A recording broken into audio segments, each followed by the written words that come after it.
అందరికీ నమస్కారం. 22 డిసెంబర్ 2024 రోజు ప్రఖ్యాత భారతీయ గణిత శాస్త్రవేత్త అయిన శ్రీనివాస రామానుజన్ గారి జయంతి. ఈ సందర్భంగా మన మిత్రుడు అరవింద్ కుమార్ గారు ఆయన గురించి ఆలపించిన ఆయన జీవిత చరిత్రకు సంబంధించిన వివరాలను ఈ వీడియోలో ప్రజెంట్ చేస్తున్నాను. అందరూ తమ పిల్లలకు వినిపించి విద్యార్థులకు ఆయన గురించి మన గొప్పతనం భారతీయులకు గణిత శాస్త్రవేత్తల గొప్పతనాన్ని గురించి వివరించండి.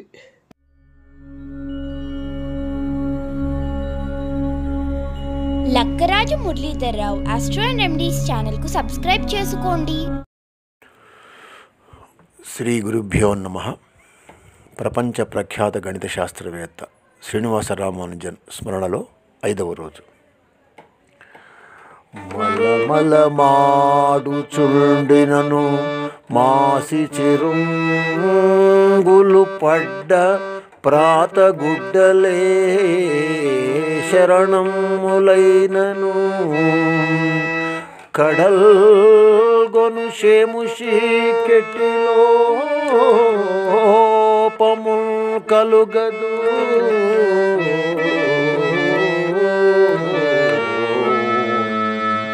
శాస్త్ర చింతనకే కాలమునంతయు ధారవోసి ఉజ్వల గణిత ప్రక్రియల్ వెలసే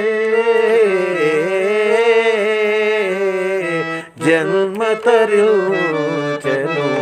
జ్ఞాన సాగర.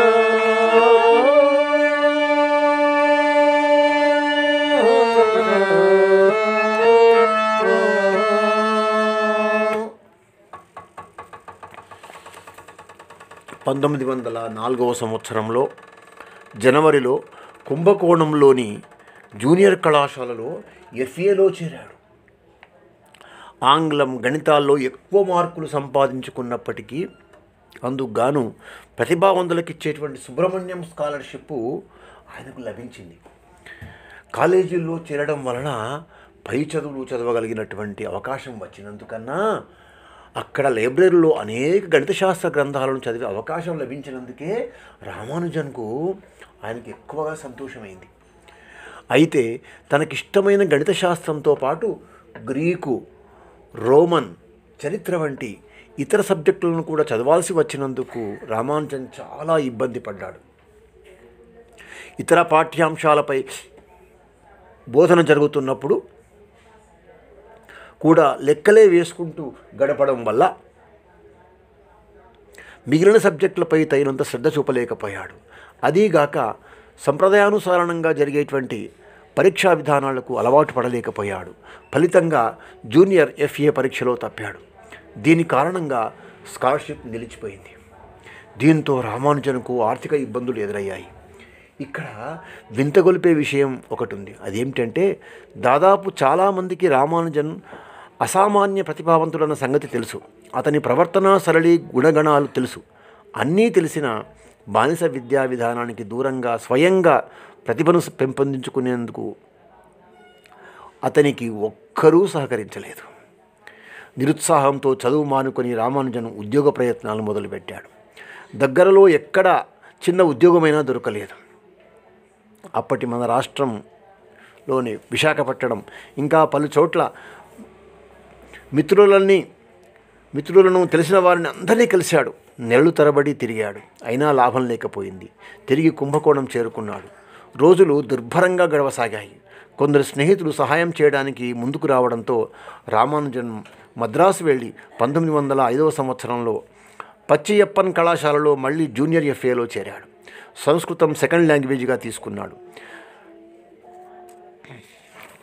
ఆ విధంగా రామానుజన్ తన యొక్క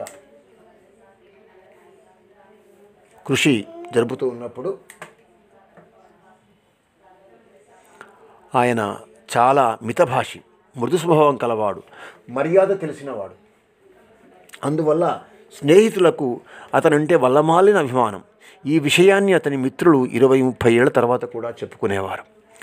ఎంతటి జటిలమైన గణిత సమస్యనైనా సునాయాసంగా అత్యంత వేగంగా చేయగల నేర్పు కలిగినందుకు తోటి విద్యార్థులు రామానుజన్ని గొప్పవాడిగా చూసేవారు.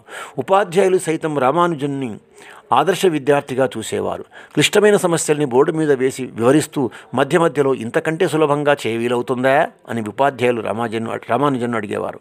ఒకసారి ఆచార్య ఎన్ రామానుజాచార్య ఒక సమస్యను సాధించడానికి 2 బోర్డుల నిండా రాయవలసి వచ్చింది. అప్పుడు రామానుజన్ లేచి, మీరు అనుమతిస్తే ఈ సమస్యను సులభంగా క్లుప్తంగా నిరూపిస్తాను గురువుగారు అని అన్నాడు. రామానుజాచార్య అనుమతిని ఇవ్వగానే రామానుజన్ బోర్డు దగ్గరికి వెళ్ళి ఎంతో సరళమైన పద్ధతిలో ఆ సమస్యను సాధించాడు. అయితే అతను అనుసరించిన పద్ధతి తోటి విద్యార్థులకు ఎవరికీ బోధపడలేదు. ఆ మాటకొస్తే రామానుజన్ మరికొంత వివరణ ఇచ్చాకనే రామానుజాచార్యపై ఆయన సైతం అర్థం చేసుకోగలిగాడు. రామానుజన్ ఏమాత్రం శ్రద్ధ కనపరిచినా మిగిలిన సబ్జెక్టుల్లో కూడా గణనీయమైన మార్కులు సాధించగలని అందరికీ తెలిసిన విషయమే. కానీ గణితశాస్త్రం మీద అతనికి ఉన్నటువంటి అపారమైన శ్రద్ధాసక్తులు అతని కాలాన్నంతటినీ హరించేవి. రామానుజన్ ప్రతిభ గురించి తెలుసుకున్న కళాశాల ప్రధానాచార్యులు అదివరకే కృష్ణస్వామి అయ్యర్ అనే విద్యార్థికి మంజూరైనటువంటి ఉపకార వేతనంలో సగాన్ని పంచి రామానుజన్కు ఇచ్చేటువంటి ఏర్పాటు చేశారు. ఎఫ్ఏలో ఫిజియాలజీ అనే ఒక సబ్జెక్టు ఉండేది. అదంటే రామానుజన్కు సుతారము ఇష్టం ఉండేది కాదు. ఆ విధంగా ఆయన ముఖ్యంగా ఆ గ్రంథాలయం మీద ఆధారపడేవాడు కాబట్టి గ్రంథాలయంలోని ఫ్రెంచ్, జర్మనీ భాషల్లోని గణిత గ్రంథాలను కూడా రామానుజన్ దీక్షగా చదివేవాడు. ఆ భాషలు రామానుజన్కి బొత్తిగా తెలియకపోయినా అందరి గణిత భాగాలలో ఇమిడి ఉన్న తర్కాన్ని గ్రహించేవాడు. అలాంటి ప్రయత్నాల్లో నామగిరి దేవత నృసింహస్వాముల కరుణాకటాక్షాలు సహకరిస్తాయనేవాడు.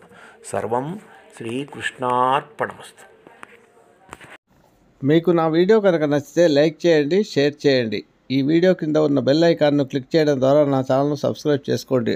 దీనివల్ల మీకు నా వీడియోలు అందుబాటులో ఉంటాయి. Thank you.